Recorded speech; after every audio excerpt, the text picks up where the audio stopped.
Welcome. Welcome. This is my favorite mortgage podcast, and I am Jaimie Booth, a licensed loan officer in the state of Arizona and the state of Texas. And this is a podcast that gives you a behind the curtains scene of the home buying journey. So welcome. Thank you. Today we have a special guest, a friend of mine and colleague. We have Zee Salcinovic here with us. Hi, everybody. Welcome. Thank you. Well, this is your first podcast, right? Absolutely. This is the first one. Yes. Nothing to be scared of. No, not at all. Nothing to be scared of. So my favorite mortgage podcast kind of does a behind the curtains and allows people to see the good, the bad, the ugly. And we were chit-chatting yesterday that we have stories upon stories upon stories of battle scars. Yeah. But before we get started into that, I just wanted to let's get to know Zee. Let's ask a few questions so that people know that if you're calling our team, you may get Zee. So, Zee, what was your previous career life before mortgage? Well, I had a good long stint in healthcare, and Healthcare. That's right. I read EKGs and did work like that. It was very rewarding, and it was really good work. But ultimately, you kind of grow out of things, and it's time for new things. And here I am. Here you are. Here I am, crunching numbers, getting people into homes. So then, what brought you from healthcare to mortgage? As I said, it was time for a complete change of scenery. I really like working with people, hence healthcare. But it was time to deal with people in a different sort of way, and I just wanted to crunch numbers, which is kind of me. You like numbers. I like numbers. I like scenarios. I like guidelines. And I love the rules and regulations. I like existing in those, and I like working with people above all else. It's something that I almost need. If you're to lock me up in a room, I would probably wilt away. Aw. Yeah. This career does take a lot of, client handling. And we are sometimes therapists, counselors, shoulder to cry on. I think you're absolutely right. We have to wear a lot of hats. We're the transactional attorney, the coordinator. We have to be title. We have to be the underwriter. We have to be the good guy, the bad guy, and the ugly guy at times too. Yes. Yes. So, you've got an accent. Mm-hmm. How long have you lived in Tucson? So, I've been in Tucson since Christmas morning of 2006. Yes, Christmas morning of 2006. I moved, originally when I moved to the States, I lived in Chicago from 1999 through Christmas morning of 2006, just about. I arrived here with my big U-Haul and my T-shirt because it was so warm for me at that time, and I've loved it ever since. So you came from cold, snowy weather in Illinois. Exactly. And you were wearing flip-flops and a tank top. Flip-flops and a tank top, Day. And I was just, this is great, no need for snow tires, jackets, or anything like that. No gloves. Seasons be no more. Yeah. Yeah. So what's something that surprised you that you loved about Tucson when you got here? So obviously the lack of the winter months, but here in Tucson or southern Arizona altogether, our seasons are entirely flipped around. We're stuck inside the house. We're weathering the rough or very hot weather in the middle of the summer, as opposed to we're dealing with bad weather, Thanksgiving through February elsewhere. Right. So that's when we come out of the house. Exactly. For us, it's a little different, and it's kind of nice. Our good chunk of the year is the other half. Yeah. And that's really, we've touched on this before. Our summers are not our busy times here. No, they're not. No, they're not. Things are quiet. Being now at Tucson, and we have that seasonal aspect of this town. We have the VA, the military people. We have the university. People go home. Right. So we have that seasonality as well as the snowbirds. So our summers are really quiet. Yeah, which is like what you pointed out. We want to stay indoors anyway. We want to stay indoors. We want no part of that, 110 weather. Zee, what's a special talent that you have that you would like to share with us? Okay, so I'm not very talented at anything, but I do like being outdoorsy. And I know it's such a cliche. I'll share a little bit of a story of my outdoorsiness, Sure. if that's okay. Yeah. So I would imagine most of us can relate to COVID, being cooped up at home, not being allowed to come into the office or congregate with people. Around that time, I picked up cycling because it was, the thing to do for everybody. That's how you can be out and about alone and still exercise. Yeah, And, you didn't have to be 6 feet apart. Your bike already is. Exactly. Nice. So I really got into that, not just a little bit, but, building your own bike and stuff like that. I really bit the bug. Is it like El Tour de Tucson kind of cycling?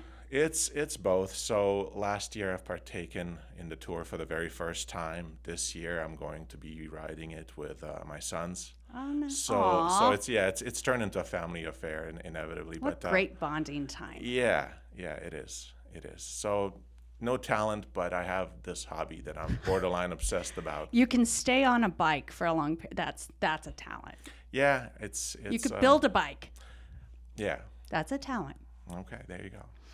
Well, thanks again to Zee for coming on the podcast. Of course. I always like when mortgage officers come on because you speak my language. Yeah. And so I'd like to play a little game if Let's you're do up it. for it. I'm, Okay. I'm down for games. You've heard of the game Two Truths and a Lie. I have. Okay. Okay. I've got a few statements. Yeah. So 2 of them are going to be the truth and 1 of them is going to be a lie. You tell me which one. Okay. Okay? Go for it. You can buy a new home with no money down. You need a 720 credit score to buy a home. You can have collections on your credit report and still buy a home. Okay. Which one is the lie? The 720 credit score. There you go. You do not Ding, ding, need ding. a credit score that high at all. No. In fact, that is a pretty good credit score these days. Yeah. Yeah. So I remember when I first bought my home, I thought that there was this golden number, the 720. And I remember having a 709, and I'm like, I just need to get to a 720. And then I talked to someone, they're like, no, you don't. Why aren't you in a house now? I'd bet that you probably get those sort of comments and questions still today. To this day. And so, I mean, you can agree in this. We can do loans as low as 580 in credit score. Yeah. Those are doable loans. Things do have to fall into place, income and assets and all of those sort of basic pillars of lending. Yes. But we can do them. Yep. We can do them. So, folks out there listening, you do not need a 720 credit score. Okay. Next set of statements. Okay. 2 truths and a lie. You can have your grandparents gift you money for your closing costs. You can switch jobs during the mortgage process. You can buy a house with actual cash. Which one's a lie? So the middle one, you shouldn't take on a new job in the middle of a transaction. We on this side of the fence, we implore you, please do not. Don't switch do jobs. not. And if it absolutely has to come down to that, communicate that in advance plenty, because there's contingencies we have to take in place. Right. And meet with respect to the actual process. We have to make sure that you're hired, that there is no contingencies from your new employer about that. You are hireable. You passed the drug test, your work history is looking solid, that you're going to get your first pay stub or so before we close. As you can see, there's quite a few things that we have to do on our end. It opens up another can of worms. Absolutely. If you're in the middle of buying a home and in the middle of the mortgage process, please don't switch jobs. Don't quit your job. Yeah. Just kind of leave things alone. Yes. All right, last set of statements. 2 truths and a lie. You will have more wealth over time when you own a home. Credit Karma is the best way to check on your credit scores, and you can get pre-approved in 15 minutes. Okay. So which one's a lie? Credit Karma. I know. There you go. Do you want me to just guess Credit Karma, or I can give you a bit of backstory to that as well? Credit Karma is like our nemesis. And I use it too. It's not a bad tool, but it's a very different sort of tool. It's like bringing, a knife to a gunfight, literally. And by that I mean this: Credit Karma is a great tool to keep an eye on your live credit. It's a great tool to make sure that nobody stole your identity, your trade lines, your card information, and things like that. Right. But when it comes to mortgage lending and the credit scores that we have to take into consideration there, that's a different story.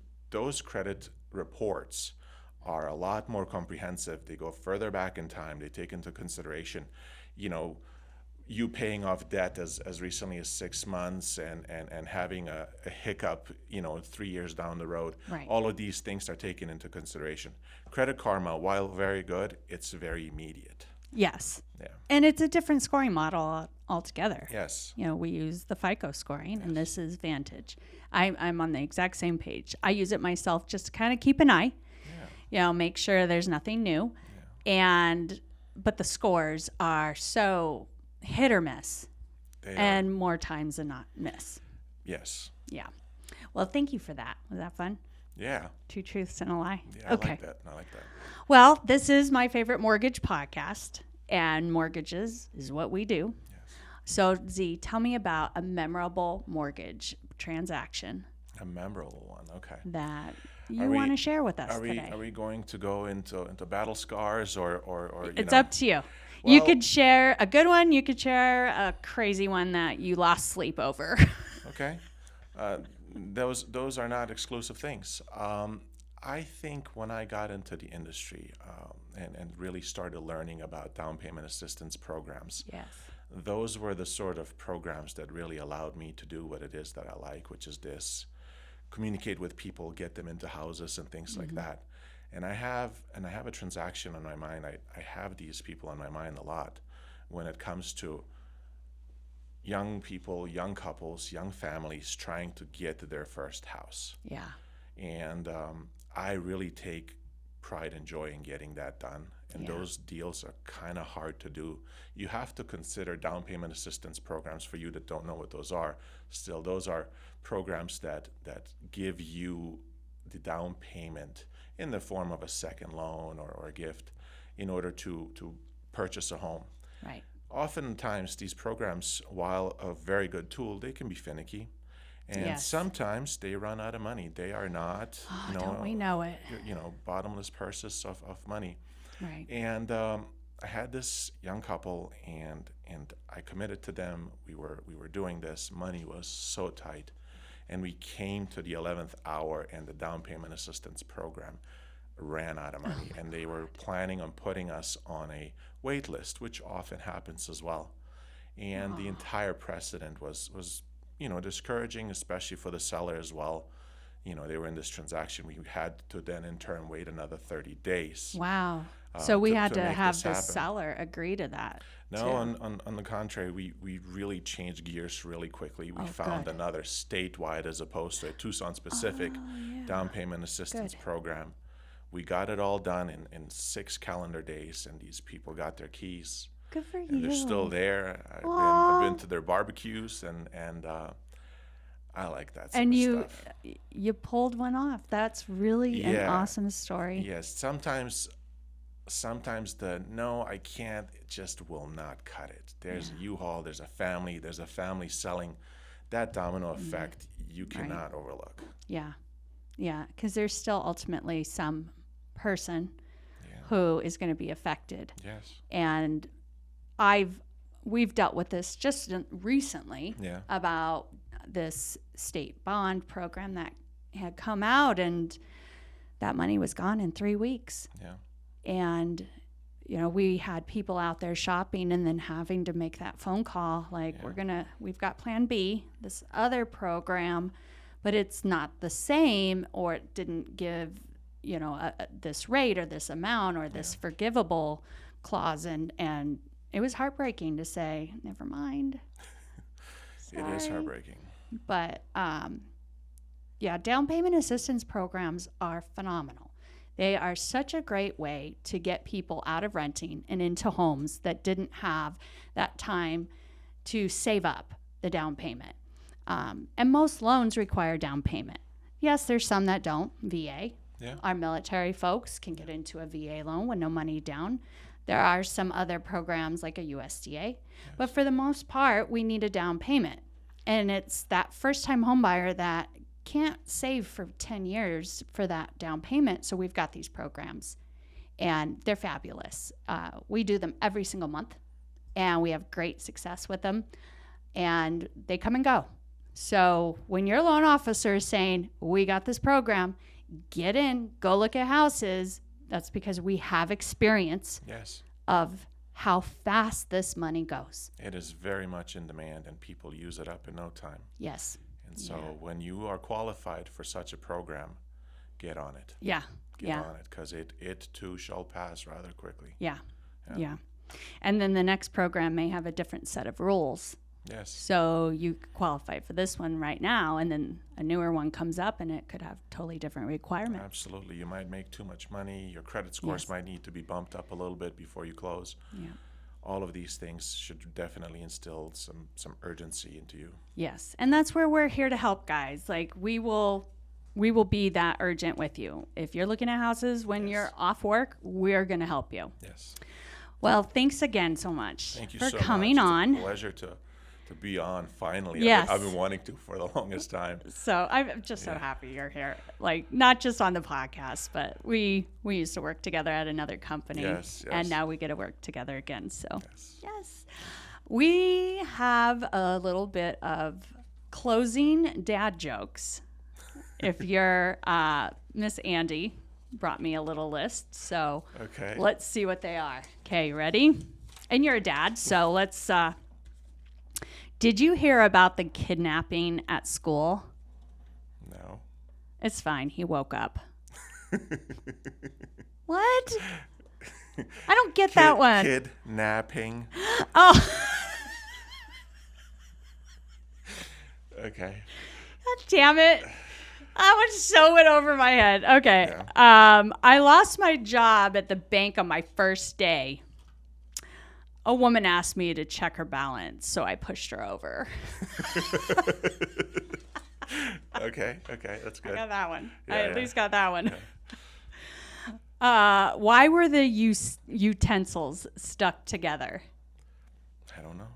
Because they were spooning. Okay. I was going to tell a time